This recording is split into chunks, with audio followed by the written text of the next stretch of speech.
It's an assured, insane environment because they did the official whiteout game in this game. Shut the seams down, get enough help in the box. That's exactly what Ohio State did. Control the clock, efficient drives.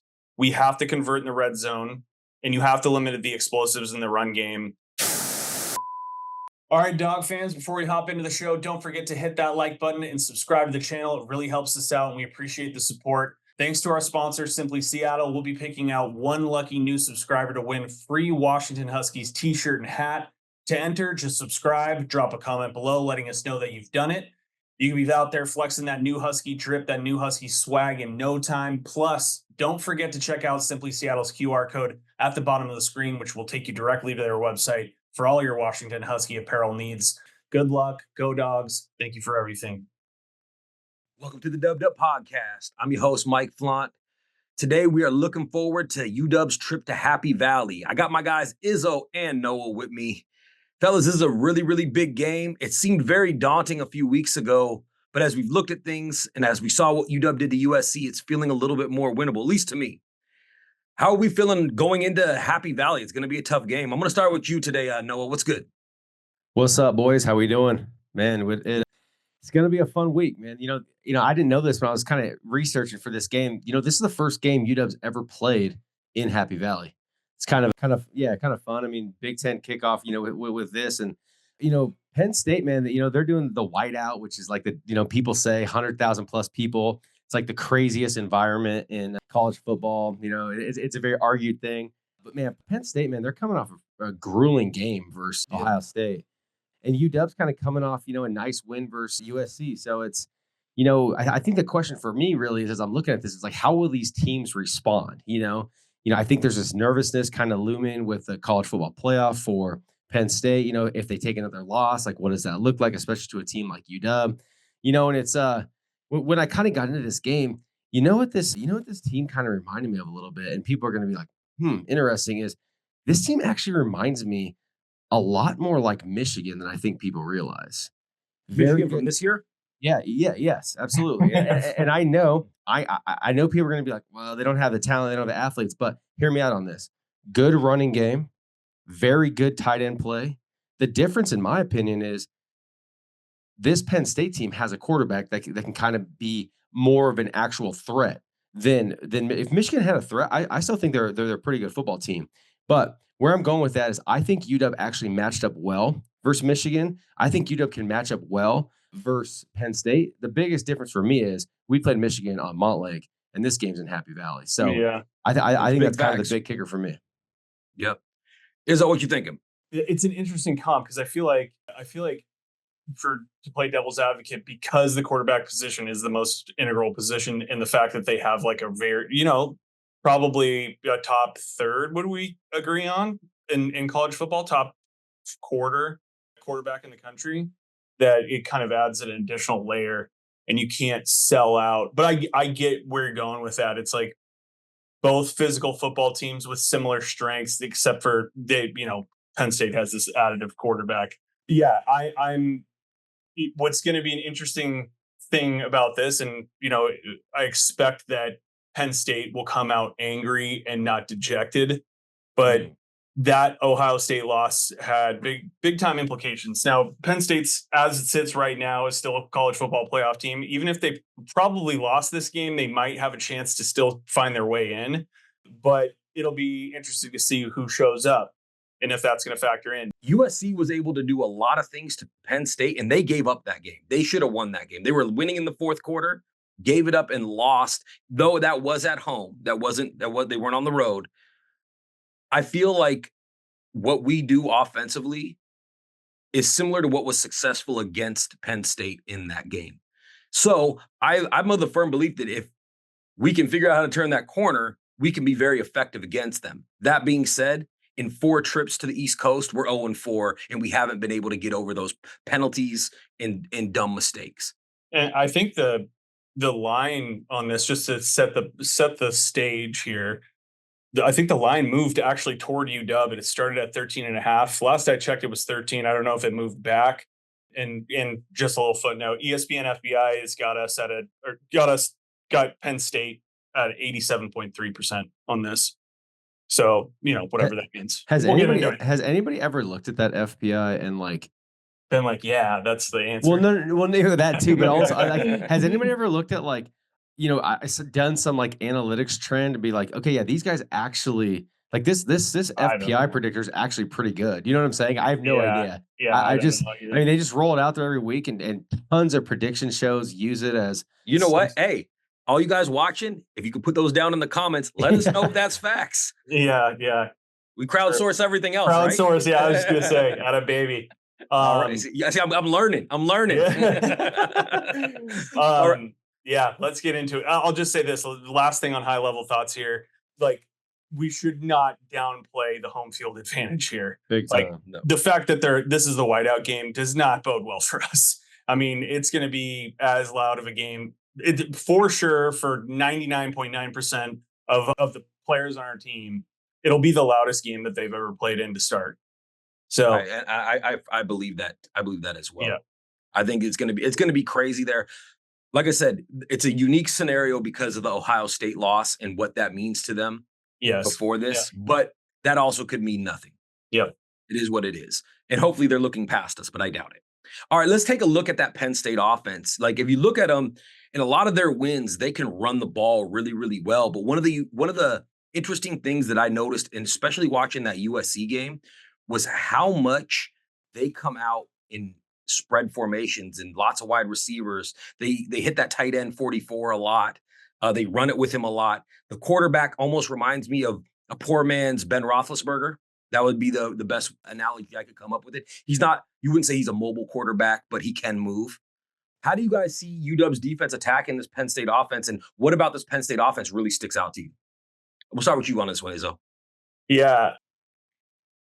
Obviously, they got the two running backs, Singleton and Allen, and they're solid. I do like how our defensive line has played, but I think the story of this game for the offense for Penn State is going to be written by those two, specifically keeping our defense on the field. We allow 4.5 yards a carry, which is 70th in the country. 150 rushing yards, 150.3 rushing yards a game, which is 67th. We've struggled against power rush offenses, and that's kind of what this is. The two have combined for over 1,000 yards this year, so it's kind of like it's a pretty even split. Not totally, but pretty close. But one thing that we have done, we didn't do well last game, but I think is an area where we can address it with personnel. And I wonder, we'll see if Durfee can play. I highly doubt it, but our edges against their tackles containing the run is going to be a key factor. We have to contain the outside run against them. PSU's offense has kind of shown a little bit of vulnerability against outside pressure, and that's going to play in to us against the pass as well, because we actually get good push rushing the quarterback, and that has to do with our rotational stuff that we talk about all the time and keeping fresh legs in. So I suspect if we can get them into third and long situations, that's going to be massive. Force Drew Aller into uncomfortable positions where he's made poor choices that so far this year. He's been pretty efficient, but like 9.5 yards a pass. But I think that's the key, is like, try to force as many third and longs by focusing on the run and containing it and keeping it inside the tackles, and don't let them get outside. Because I like our corners versus their wide receivers. Yeah, and like I said, they do like to throw the ball, but they also like to run. It's about like for every 5 plays, I think they run 3, throw 2. If you were to break down the numbers, Noah, what do you think? I think Drew Aller, I think he's good. It's just interesting to me, like in his career, I mean, has he really like killed someone yet? In the sense of like, has he just absolutely like, like I beat you with my arm? It seems like, they got Katron Allen and Nicholas Singleton, kind of like you're talking about, Izzo, both two like 500-yard rushers, very capable, both can like break the game open. But who I kind of think the game wrecker is in that whole offense, and that's the big 4-4. That's Tyler Warren. Yeah, they're tight end. They do so much with him. Yeah, dude, 6'6", 260. Dude, he plays traditional tight end. Then he'll line up in a little bit of an H-back formation. He has 10 carries. 8.7 yards per carry. But I mean, like, they want to get him involved. And I kind of think this offense, where he goes, and when he gets going, that's when this offense really becomes dangerous. Now, here's kind of where I kind of see where UW's defense can kind of, why do we match up well with them? Do you know that UW's defense has only given up 150 yards all year to tight ends? Yeah, they're like one of the best, like top 5 in the country against Dude. tight ends. Yeah. And we've given up one touchdown, and that was to Colston Loveland. We held Colston Loveland, which is arguably like a top 5 tight end in the country, plays the Michigan tight end, to 6 catches for 33 yards. Mhm. And it's one of those games where I think if you can contain Tyler Warren, I think that you can give yourself a shot to stay in this game and maybe sneak one late. The other piece is, especially as you get into Washington's defense, man, can you stop the run? I said this last game. Can you stop the run? We gave up 184 to Rutgers, 174 to Michigan, 220 to Iowa, 188 to Indy. We gave up 166 to USC. Here's the deal. Like you said, Mike, they will run the ball. They're 3-2 run to pass, man. I mean, they want to run the ball. They want to keep these teams on the field. And just like in the USC game, we held Woody Marks to 22 yards in the first half.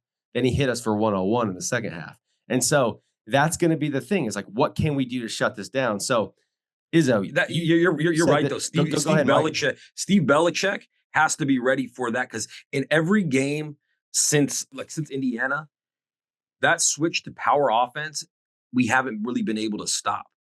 And so we have to know that's coming, because, like you said, they can do that really, really well. It's weird because, like, it seems like it's been this way for literally, like you said, Noah, they haven't, like, blown up in the passing game. I'm sure there's a game or two, but they don't try to, like, get too cute. Like, it's, first down run. It's like old school. It's like old school football kind of. It's like literally hit Ask Madden. Like, but it works for him. Like, I don't have any criticism. Like, they recruit well. They get big offensive linemen, and they stick to the game plan. But you're right. Like, the X factor, I should have added this too, but Tyler Warren is like, he can do everything. He can block. He can run out of the backfield. He poses the most amount of threats for our defense than any of these good tight ends that we face, because they have a capable quarterback and he relies on them. The wide receivers for them have been inconsistent this year. That kid is not inconsistent. Like, surefire NFL guy. I mean, when you look at their wide receivers, I mean, they had the Harrison Wallace kid. Yeah. Clifford. Yeah. I mean, I think that, he has Harrison Wallace has 24 catches, but I mean, I don't want to sit here and say the rest of them are pedestrian, but I mean, like, they don't scare me on the outside. I mean, they really don't. And I mean, I want to see us go again. I want to see us go man to man out of our cornerbacks. I want to see us go too high safety, where sometimes you can bring him down to help in run, but I want to go too high safety and shut down the seams. I don't want Tyler Warren to beat us. Let's let those wide receivers beat us if they're going to, and let's make sure we have enough help in the box. Shut the seams down, get enough help in the box. That's exactly what Ohio State did. If you watch that film, they literally said, hey, beat us on the outside if you can. I mean, yes, they probably got a little bit deeper D-line, better D-line up front from a talent perspective, but if you're really going to go into Happy Valley and get the W, it's going to need to be shut down the seams, shut down, and pretty much say, I can shut you down on the edges with my wide receivers, and let's see who can win in the trenches. Go ahead. I was gonna say, you know what I would actually like to see them do defensively, because of what they do in the run, and I'm using the Illinois game as my staple, because that's as the staple of what I think Penn State's going to try to do to us. Instead of playing the two high, play single high, and then have your other safety, be it Cam Fab, be it Broussard, whoever happens to be playing, have him head up over the tight end. That way he's in the box if they do run the ball, because they're going to do it. If you look at that game, they went for I got it pulled up right here. They went for 239 yards and had 3 touchdowns, which was their whole offense. Yeah, because they won that game.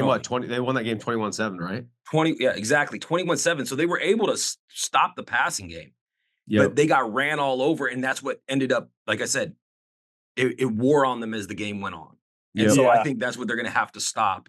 And I think the way to do that is bringing that safety down and having him play man up over him, because you're right, it's got to be somebody really good who could play him. And I think Broussard might be the guy, to be honest with you. Yeah, I like Cam Fab and Bruner. I do Burner too. outside the gate, and then as he progresses, but that doesn't necessarily jive with man. We'll see how it does. Let Stevie B cook. Yeah. Let I him know. this if he shows up in this game and they score like 17 points or something like that, I'll start to really get worried about him leaving. I know it's just like chatter and constant anxiety, like in the Discord. Like, when do you think Stevie B would leave for an NFL job? And it's like, this would be a game where if he held him to 13 points or something, that I would be immediately concerned. Yeah. But you know what though? In some of these games, they've proven this can be done. Yes. So if we end up playing the D that we can play and play mistake free, we haven't done it, so I can't say I expect it, but that's going to be defensively at least what we need to stop these guys, and then we just need our offense to actually score. No short fields. Yeah, oh Don't God. turn the ball over. Yeah, hey, that was what I was going to ask. I was going to bring this up in the pod yesterday. Were you any guys frustrated with the punting game against USC? Yes. Has that been a problem all year, or is that just something that all of a sudden that It- stuck out in that game? It's been a little bit more recent. Not to go deep into this, but it's been a little bit more recently shaky at the beginning of the year. McAllister was pretty nails at the beginning of the year, to be honest. Okay. All right. Anything else you guys want to go on as far as either Washington defense or Penn State offense? No, I think we're good, man. Shut the run down, and in my opinion, shut the seams down and shoot down That Penn Tyler State Boyd. offense is pretty Yeah. vanilla. So, I mean, they're just good at it. It's like Novocaine. They just keep doing it, and eventually it becomes all right. Let's flip the ball now. If we're looking at Washington's offense against Penn State's defense, we were kind of happy to see Tafai get in there and really kind of solidify himself maybe as that left tackle. He's going to be facing Abdul Carter, who has got 6 sacks on the year, and a team that's I think they got 17 sacks for the season. That's a little bit under 2 sacks a game. Or are we at 7 or 9 games? I can't believe how far. I can't remember how far. Man, this is about to be our 10th. This is game number 10. So yeah, it's a little bit. There's a little bit under. It's about a sack and a half a game they get. What does UW's offense really have to do to take advantage of this Penn State defense? It's been really, really good. Izzo, I'm gonna start with you. Yeah, we're going to have to play as, mistakes are going to be inevitable. Penalties are going to be inevitable, but strictly from a scheme standpoint, we need to hold on to the ball. I want us to, we talked about it last podcast, but like the slant to Denzel, I have a feeling that they will start to pick up on. That thing has been, I didn't go look after the last podcast, but I want somebody to go see. I don't think he has an incompletion on a target on that slant all season or just that game. I think this season. Oh wow. So I would really not mind us when we need a play to hit that. I don't want us to take deep shots. I want us to have long, methodical drives. Jonah Coleman off the edge. They've had some issues, not a ton, but some issues in games containing the edge, and that seems to me like a thing that you need to target with Jonah. But the quick pass game, stay in a rhythm, don't take too many deep shots, and then this is the most obvious of all the games where we've called it out, where you need to get sideline to sideline. You need to beat them with edge, like with speed running to the outside. So to me, what I see is kind of the most, the most obvious path is those short yardage passes and stretching with Keith Reynolds with your gadget plays, screen plays, and outside runs. Stay away from the middle of that defense. Those linebackers are studs. And just don't get cute. Just kind of match, honestly, a similar pathway to what I would expect Penn State to be trying to do to us on when they're on offense. They're obviously a very good defense. They've had some issues with tackling. So especially if you can put pressure on those DBs to try to tackle our gadget players in open space, especially Jonah, that seems like the pathway. And that honestly isn't super different. Maybe a little bit more Jeremiah Hunter this game just to mix it up from Denzel. Mm-hmm. I don't know. No, what are your thoughts? Yeah, no, I mean, yeah, you see the elite traits especially from their pass rush, man. And their back end, they run a little bit of zone, they run a little bit of man. And you kind of hit the nail on the head, bro. They're very middle of the road when like tackling an open field, which is actually kind of interesting when you look at an elite type defense from a graded out perspective. Is if and when they tackle in open field, it could be a long day for the Dogs, man. I mean, that's the reality. That's how good this defense is. But the other piece, man, is when Will Rogers gets into that rhythm, gets the ball out quick, and we've used, just like Izzo said, we've used those slants all year. Do you know Will Rogers has the seventh best passer grade when he gets the ball out under 2.5 seconds? Yeah, the quick release. Yeah. Yeah, dude, and I think that's Jed Fish, man. I'm telling you, it's Jed Fish and Brennan Carroll, because he realizes we struggle a little bit on holding, our offensive line, keeping that pocket for 3, 4, 5 seconds. But when we get that ball out, dude, we are dangerous. And we talked about that last week. Dude, we're 21st in the country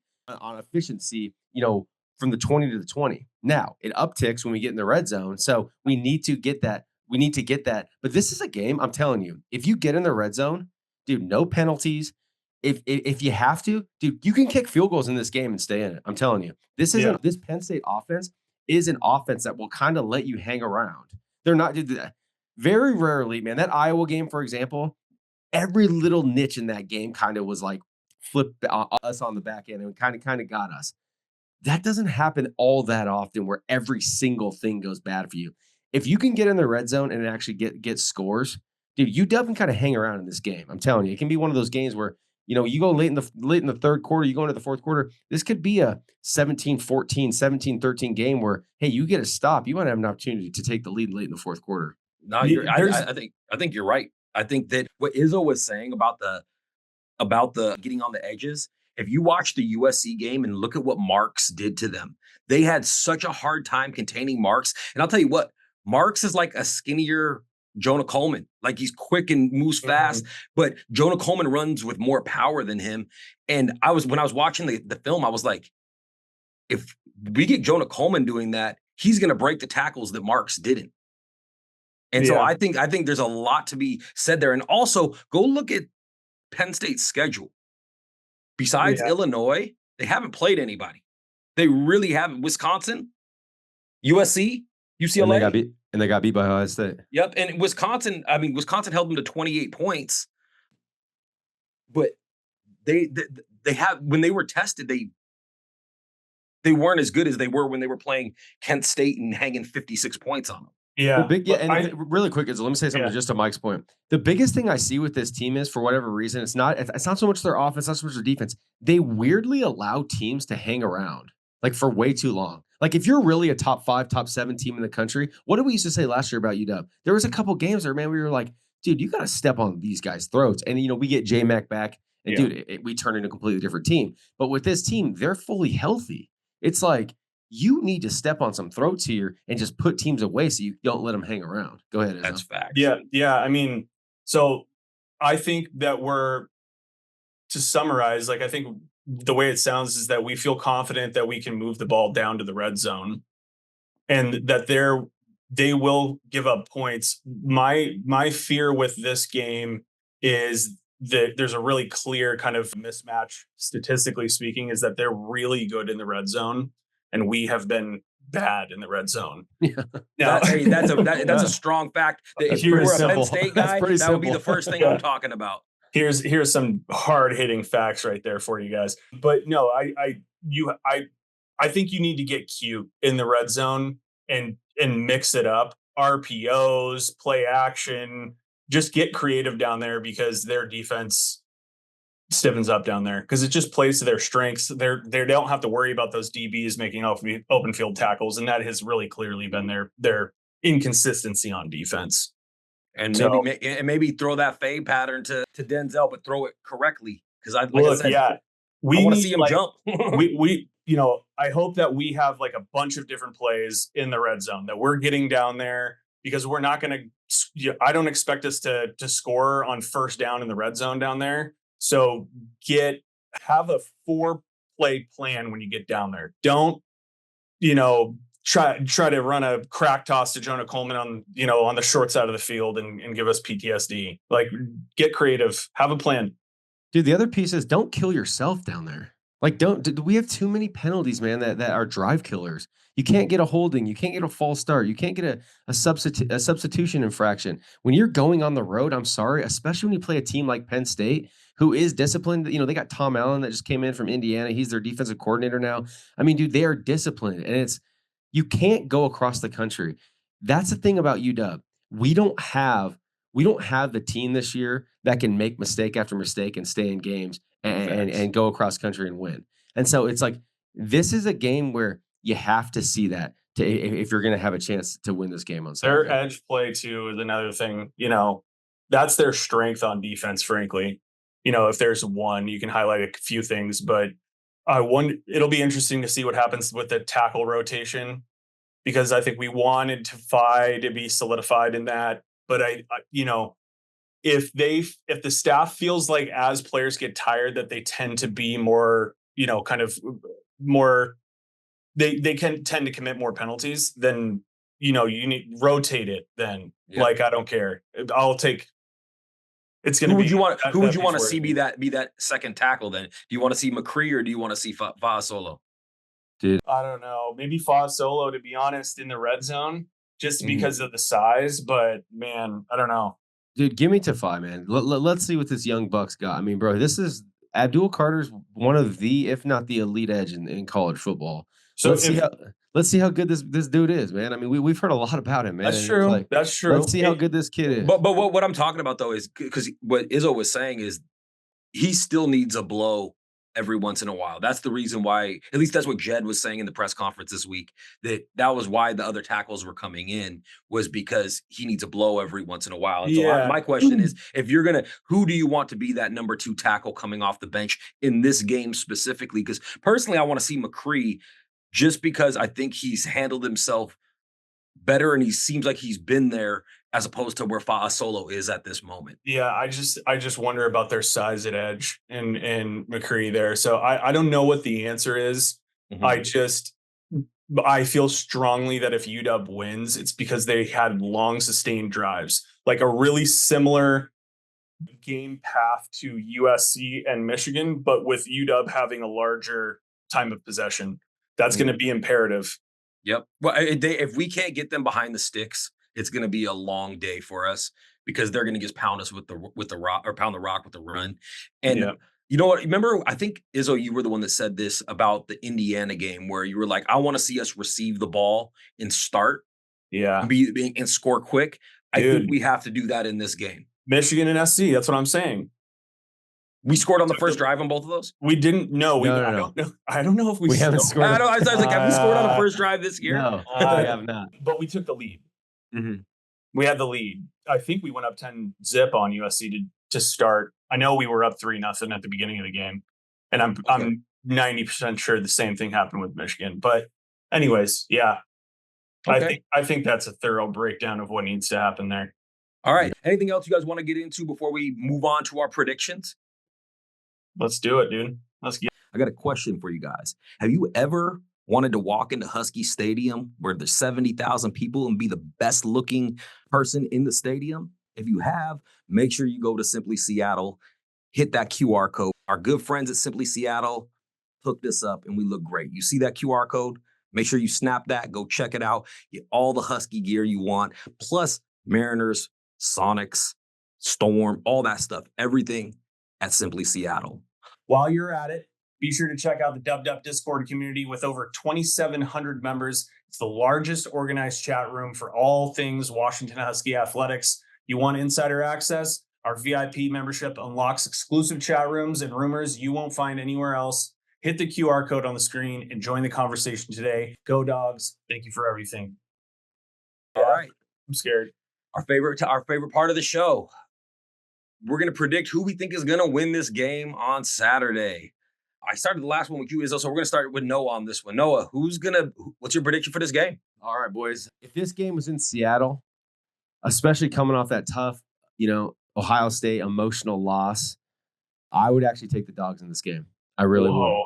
Yep. Yeah. But this being in the whiteout environment, I'm just not sure that we have, I'm just going to say it, I don't think we got the cojones to go into Happy Valley and get it done. I really challenging you, Jed. Yep. I think this game stays somewhat low scoring. I think it's actually a little bit closer than I think Vegas would like the odds to say.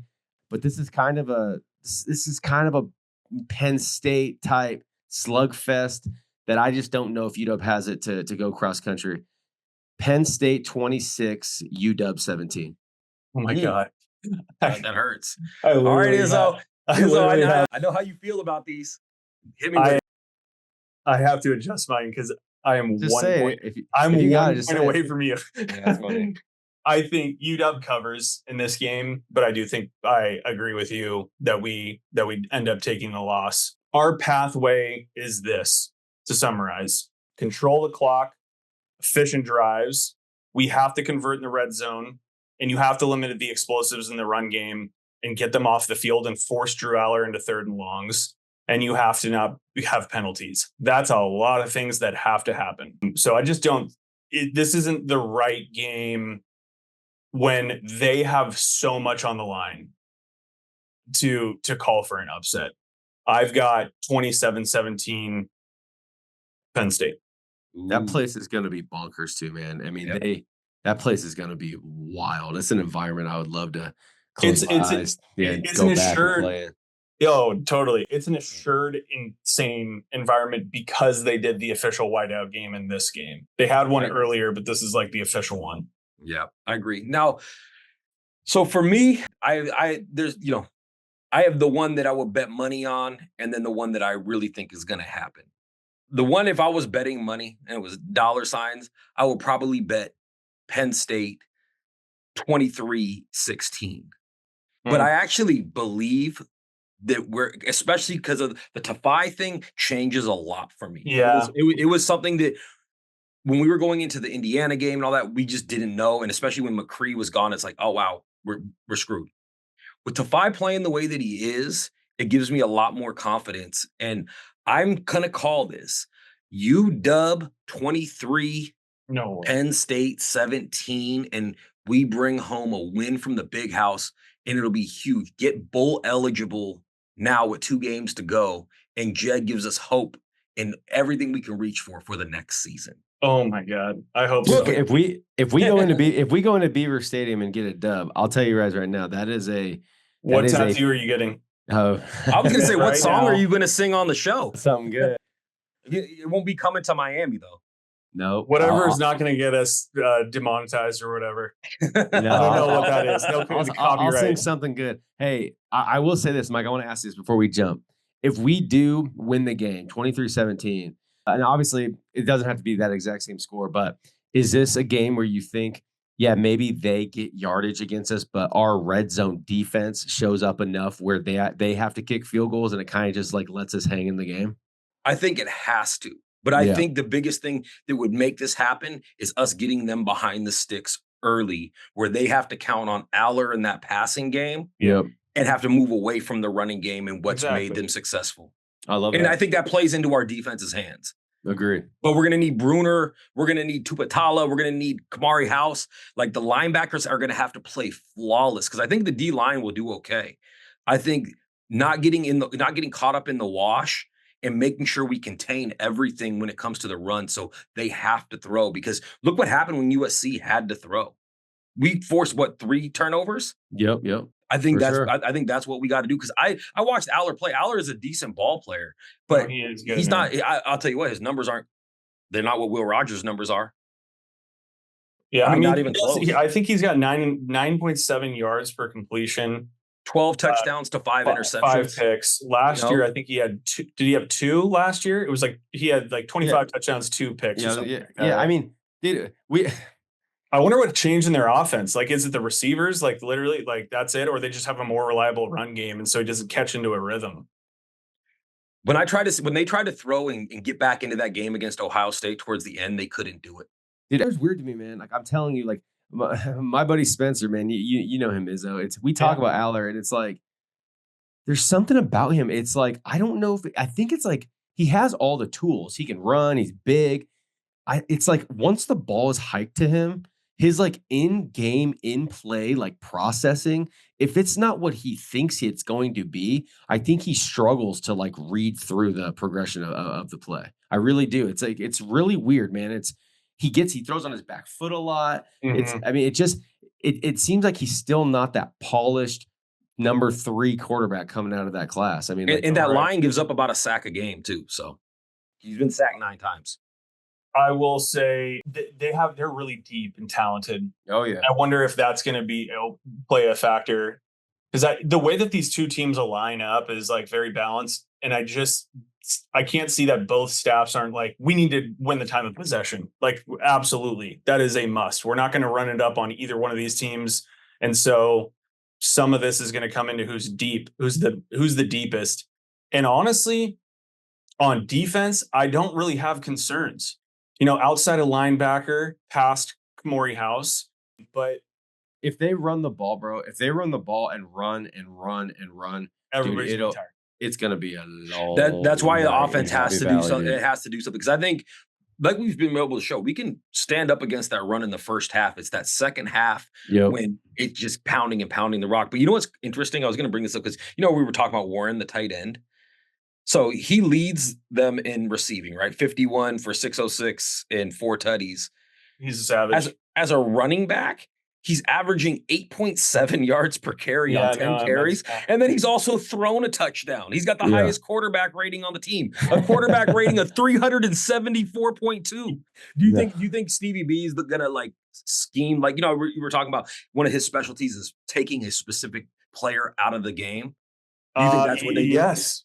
I mean, that's a good point. There, as we talk about this, it's like, dude, Stevie B, this could be like if he figures this thing out, this puzzle piece coming out party, and it's figure outable. Yep. I don't know how else to say it.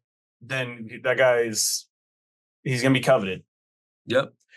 What's funny is Jake Butt on Big Ten Network was talking about how he thinks for both Oregon and Penn State, the Washington game is a sneaky game because he feels we're a lot better than what our record shows. And I think he's 100% correct. We know that. I mean, we're a few mental mistakes away from only having like 1 or 2 losses. Oh, God. You know what I'm saying? That's what gives me hope in this game is because if you look at what Penn State has had to play, they haven't been really tested yet. And when they were, they didn't look as good. So I'm going to hope on it. So is there anything else you guys want to get into, or we're going to wrap this up? Wrap it up, boys. Let's do it. All right. For my guys, Izzo and Noah, I'm Mike Flaunt, and this is the Dubbed Up Podcast. Go Dogs. Get us a win. Go Dogs, baby. Get the dub. Dozer and Brady are out there right now. They're in New York City. Go Dogs, baby. Causing problems. Woof, woof.